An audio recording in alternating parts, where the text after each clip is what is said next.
Are you burned up at the high price of turkeys? Can't get eggs for your pumpkin pie? Want to get away from it all? We offer you Escape.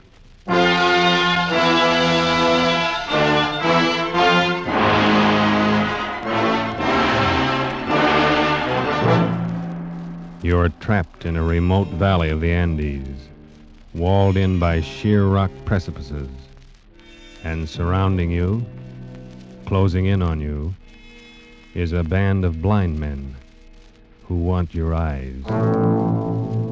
Escape, produced and directed by William N. Robeson and carefully plotted to free you from the four walls of today for a half hour of high adventure.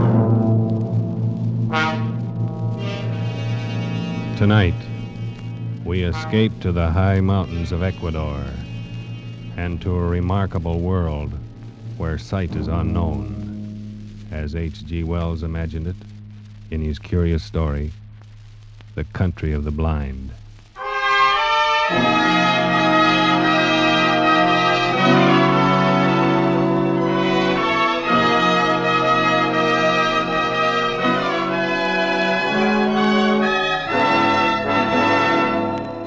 My name is Ibarra. I am a mining engineer in Quito, Ecuador, high in the towering Andes. And up until a year ago, my chief sport was mountain climbing. My last climb was an attempt to scale the remote and forbidding peak of Pariscotopetl, a 20,000-foot crag unconquered by man. It is unconquered still. 3,000 feet from the icy summit, our party turned back and fled for their lives. All of us escaped except one, a guide named Nunez, who slipped and fell over the precipice, disappearing into the vast chasm that yawned 10,000 feet beneath us.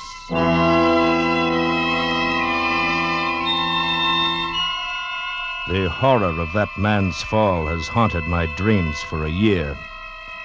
Because of it, I have forsaken mountain climbing for the rest of my life. And that decision still stands, even though today I have seen Nunez. He was sitting on the steps of my shack when I arrived at the mine this morning. At first, I didn't recognize him. He was so much changed. I thought he was a ragged beggar asking alms.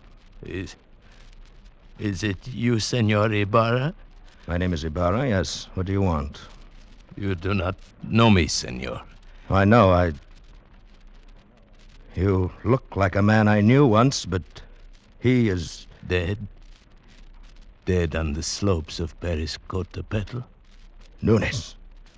No, it couldn't be you. Nunez. That is my name, senor. At least that is the name I remember. But you fell. I saw you fall. Yes. It's impossible that you could have lived. Perhaps the gods of the mountain had some reason to spare me. Nunez, if we'd had any idea that you were alive, but you went down thousands of feet. We couldn't even attempt to find your body. I know. I do not blame you. You could not have reached me. And if you had, I should not have welcomed you at first. But then later... What do you mean, Nunez? Senor, you will not believe what I have to tell. I can hardly believe that I'm seeing you, talking to you. But what has happened to you? You remember that night, the night I fell? Yes. We had been toiling all day, inching our way up a steep ice wall.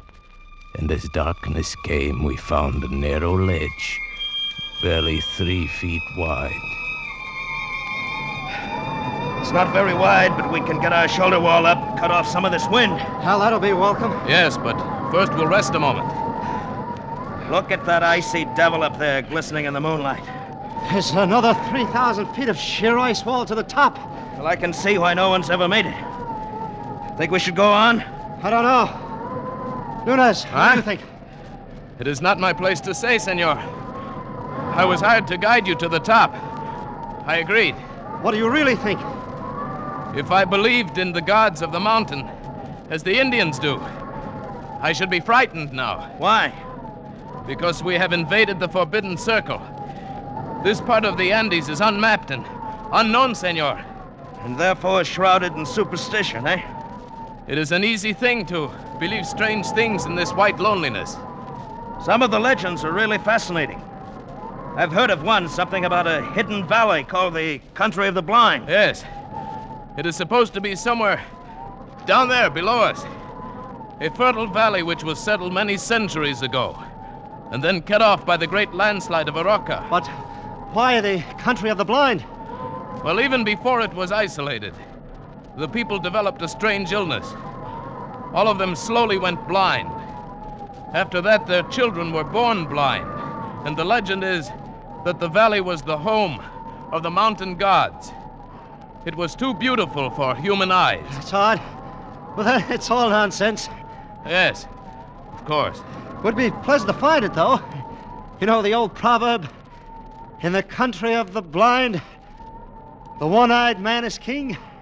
I doubt that we could ever find it. I even doubt if it exists. Of course not. I was only joking. Yes. Well, now if you're arrested, we'll make the shelter wall. Right. I'll give you a hand in a minute. Believe me, Ibarra, for 2 pesos, I'd give up this climb. I never realized Senors, I'm slipping! Hang on! Nunes! Nunes!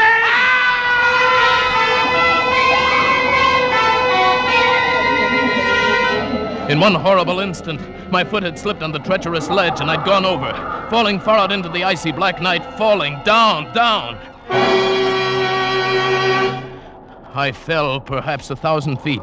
Then I felt a heavy stinging impact of snow. I'd fallen on an almost perpendicular snow slope. And now I was sliding, down, down, tumbling over and over.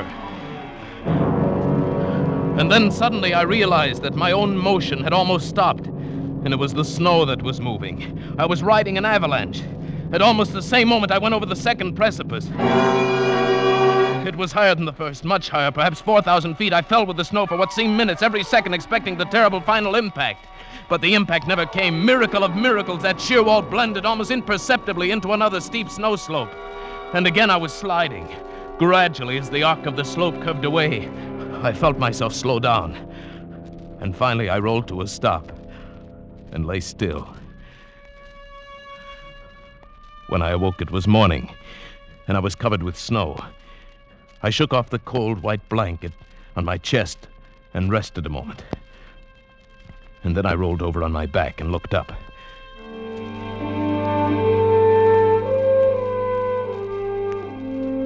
My heart almost stopped as I saw from where I'd fallen. Why, the mountain towered 10,000 feet above me. Then carefully I felt of myself. My clothes were torn. I was bruised and bleeding. I ached in every muscle, but I had not a single broken bone.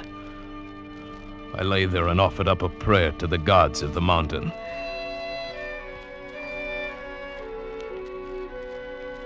Far below me lay a lush valley sparkling in the morning sunlight. I could see the stately trees and the green meadows fresh with dew. I started down the mountain, but it was still an arduous descent.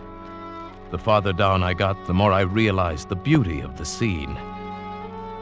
Why, this was a hidden paradise I'd fallen into, and I was the first man ever to see it. So I thought, but I was wrong. I realized that first when I saw the cultivation in the meadows, and then the walks, well-kept stone walks laid in a symmetrical pattern all over the valley. And then I saw them. There were men and women lying under the trees and resting in the fields. Nearby, a collection of windowless huts marked a village, and the plastering of the houses was done in a wild variety of colors. I thought to myself, the plasterer who did that must have been blind as a bat. Then I saw 2 of the men quite close to me. They were standing on a bridge over the little stream. They were dressed in odd, loose clothing, and there was a strange look about their faces. They failed to notice me as I approached until I shouted. Suddenly they looked up attentively in my direction. I waved wildly at them, but they took no notice. Why, the fools must be blind. Blind? Could it be that I have fallen into the country of the blind? In the country of the blind, a one-eyed man can be king. Hello there. You needn't be afraid. I won't hurt you. I come in peace. It is a man, or a spirit come down from the rocks. Oh, I'm a man, all right. Just like you, but I've had a miraculous escape, and now I find myself here in your valley. Valley? Valley? Come hither. Let me feel of you. Yes, certainly. Here, my arm. Is my face? You see, I am a man, like yourself. Here, feel my lips. They move with speech. Oh, careful there. Gently, those are my eyes. Eyes? Eyes? That is strange. Feel this chorea. Yes, I feel. Careful. Feel the eyelids flutter? He is but imperfectly formed. Some strange bulge there. Unseemly. No. You see, your eyes are shrunken in, but mine are whole. I can see. See? Pedro, he is a strange wild one. Where does he come from? He must have come down out of the rocks. No, from over the mountains, out of the country beyond there where men can see. From Bogota, where there are 100,000 people and a city stretches out of sight. Sight? What strange words he uses, without meaning. And feel the coarseness of his hair, like a llama's. Our fathers have told us men may be made by forces of nature. It is the warmth of things, and moisture, and rottenness. Let us lead him to the elders. But no one need lead me. I can see. See? Oh, yes, of course, I can... I didn't see your water bucket. His senses are still imperfect. He stumbles and talks unmeaning words. Lead him by the hand, Pedro. But look, Oh, well, all right. These people had been blind for centuries. They had forgotten even the words associated with seeing. And they thought I was an idiot, only half-formed. Especially when they led me into the pitch blackness of one of their windowless huts, and I stumbled over someone. 1,000 pardons, Medina Sirota. He is a clumsy one. I'm sorry I fell down. I couldn't see in the darkness. Who is this? And what is he saying? He is but newly formed, good father. He has come down from the rocks. He stumbles as he walks and mingles words that mean nothing with his speech. He is a wild man out of the rocks. No, I come from Bogota, over the mountains. You hear? Bogota. He uses wild words. His mind is hardly formed. He has only the beginnings of speech. Bogota? Yes. I come from the great world where men have eyes and see. That must be his name, Bogota. He stumbled twice as we came thither. He must be taught. No, you don't understand. I can see, but not in the dark. To you, darkness or light is all the same, but to me, to us who can see, to us outside in the world beyond the mountains... Mountains? What are mountains? Very well, then, beyond the rocks. There is nothing beyond the rocks. That is the end of the world. Oh, but surely you must realize the sky above covers more than just this valley. Sky? Above? There is nothing above but the roof of rock. He is very raw, my children. He shall have to be taught from the beginnings. Now take him away. Feed him. It shall be done, good father. But guide him. See that he does not stumble over my daughter again. Do not fear, Father. I shall guide him myself and feed him. Very well. Come, take my hand. Thank you. It'll be a pleasure to get outside again, out of this darkness. Come this way. Yes. What is your name? Medina Sarote. Mine is Juan Nunez. Oh, sunlight. Oh, this is better. And now I may look at you. Why, you're beautiful. I cannot tell you what a wonderful thing you are to see. Please, you must be careful. Why? If you do not learn quickly and cease speaking such strange words, they may not be so kind to you. They might be angry. They might even destroy you.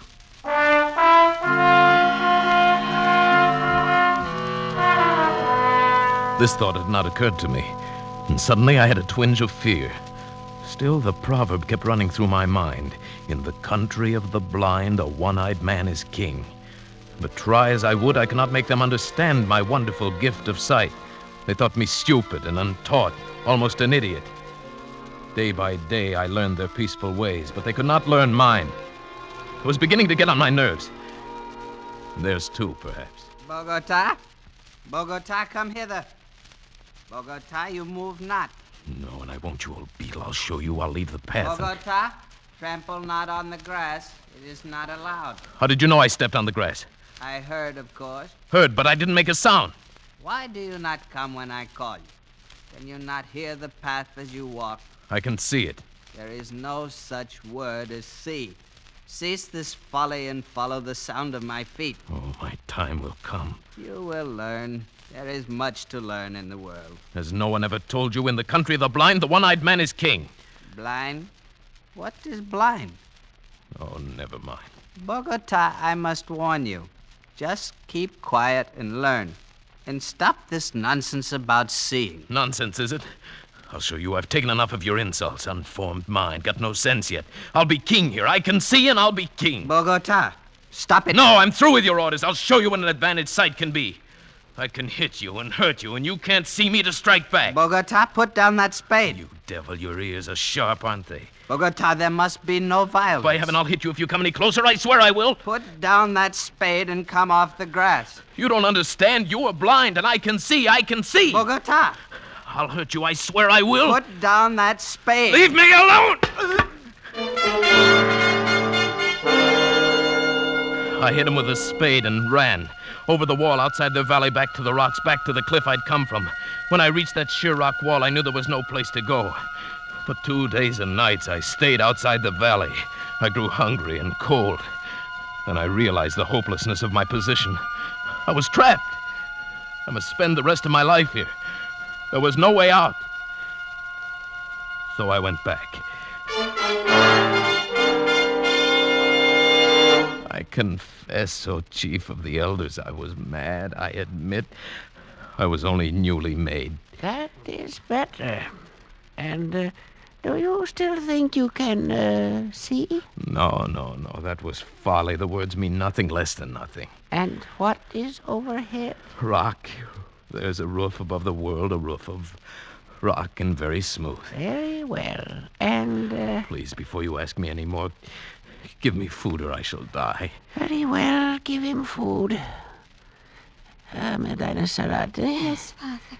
And after that, we must put him to the most menial tasks in the village. Guard him well. And perhaps he shall learn yet. Thank you. Thank you.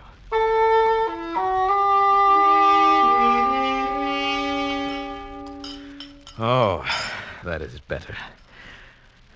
You are kind, Medina Sarote. Very kind. I am glad you came back. You are? If they were all like you, I should never have run away. What was that word you said I was? Beautiful. You are. Well, even your eyes, they're not shrunken depressions like the others. It means something nice, beautiful. Something very nice, Medina Sarote.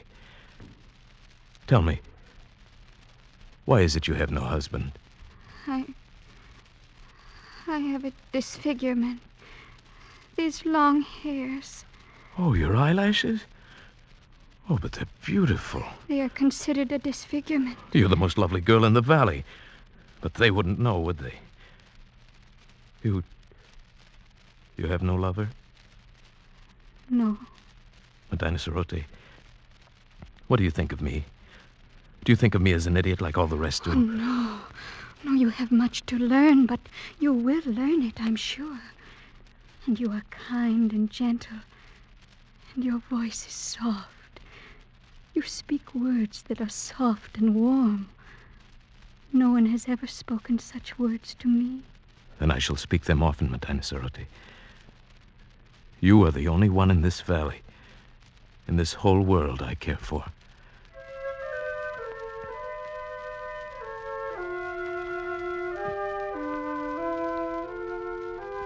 And so it began. I, the village idiot, the slave boy who dreamed to be king. I, with my eyes still whole, fell in love with Medina Sarote, the daughter of the elder of the village. Only to her could I open my heart without fear. Only to her could I speak of the beauty I could see around me. Oh, it is a beautiful valley, Medina Sarote. Green with grass and yellow with sunlight, and flowers, bright flowers dotting the hills. And in the cool of the night, the stars gleam like diamonds in the sky. Oh, the words sound lovely. But what are stars? Stars? Why, No, you wouldn't understand. And what do you mean, in the cool of the night? You still get that confused one. The night is warm. The day is cool. Oh, no, it is you here who have them backwards.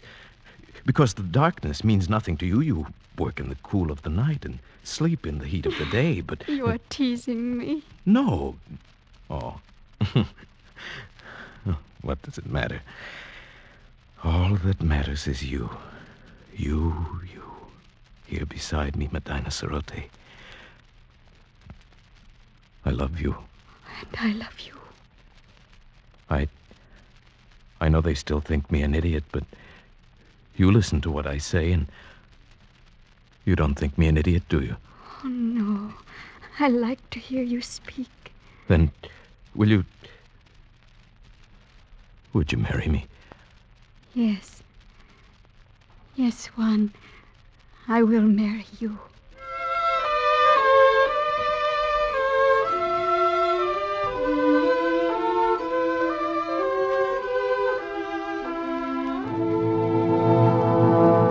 No, I will not have it. But, Father... He is an idiot. He has delusions. He cannot do anything right. But he is getting better. He's better than he was. And he is strong and kind. Stronger and kinder than anyone in the world. And he loves me. And I love him. No, I will not have it. Great sire, if you please. What is it, good doctor? I have examined Bogota, and the case is clear to me. I think very probably he might be cured. Huh? And how might that be done? His brain is affected by something. I believe I know what it is. Those queer things he calls eyes. Where we have but an agreeable depression, he has great lumps, with flaps over them that move and long hairs. Consequently, his brain is in a constant state of irritation. But what can be done to cure him? A very simple surgical operation. Remove the cause of the irritation. We will merely cut out his eyes.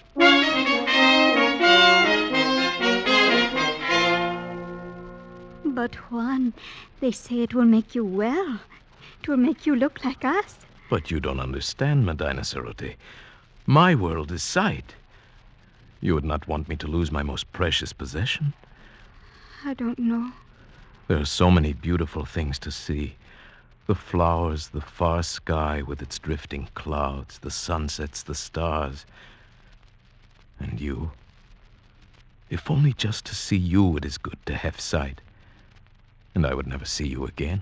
Juan, I love to hear you say these things, even though I know it is just your imagination. But, my dear, these things are real. No, they are fancies. This is real. If you will let them cut out your eyes, we can be together always. Then you want me to? Oh, if you would. If only you would. What else can I do? My dearest one. My dearest with a tender voice. I will repay you. Oh, Medina. Be brave. And carry my voice in your thoughts. Now I must go. And tomorrow. Yes. Tomorrow will be forever. Goodbye. Goodbye, Medina.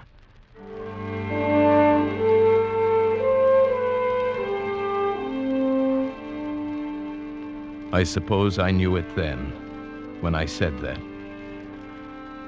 I only meant to go up on the rocks and look out over the valley, to spend my last days feasting my eyes, my precious eyes, on the wonderful, beautiful world of light and color. But when I got there, it was too beautiful, too lovely, this valley, this home of the mountain gods. Beautiful and forbidden. I drank it in. The green of the fields, the blue of the gently curving stream, the orange of the lichen in the rocky crevices. I climbed higher to see the great snow-capped peaks towering above and away to the distant sky, and still higher as the shadows turned the snow to purple and crimson and deep blue. The valley now was far below and as beautiful as a painting.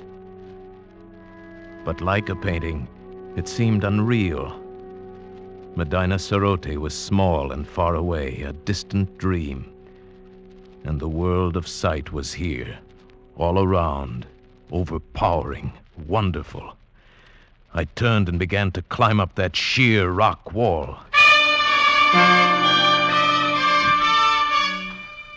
How many months it took me to make my way out over those mountains, over glaciers and snowfields and sheer precipices, I cannot guess. How I lived through the cold and hunger of it, I cannot tell you. But I'm here at last, back from the country of the blind. Good heavens, man. What an experience. Yes. Terrible and wonderful. But you aren't sorry you came back? Sorry? I see her face clearly now. It is the only thing I see. Nunez, come, you need food. Here, take my hand. Thank you. Where is it, Senor Ibarra? Nunez. Yes. The gods of the mountain have had their revenge. Those months of crawling over the snow and ice, with the sun glaring down. Yes. I am blind.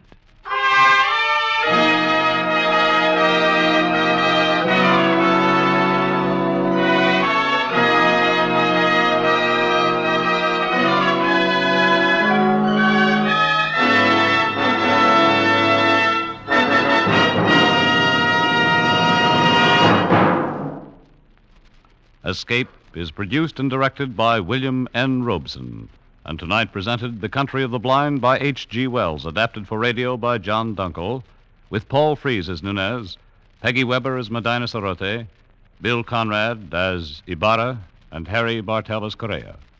The special musical score was conceived and conducted by Cy Fewer.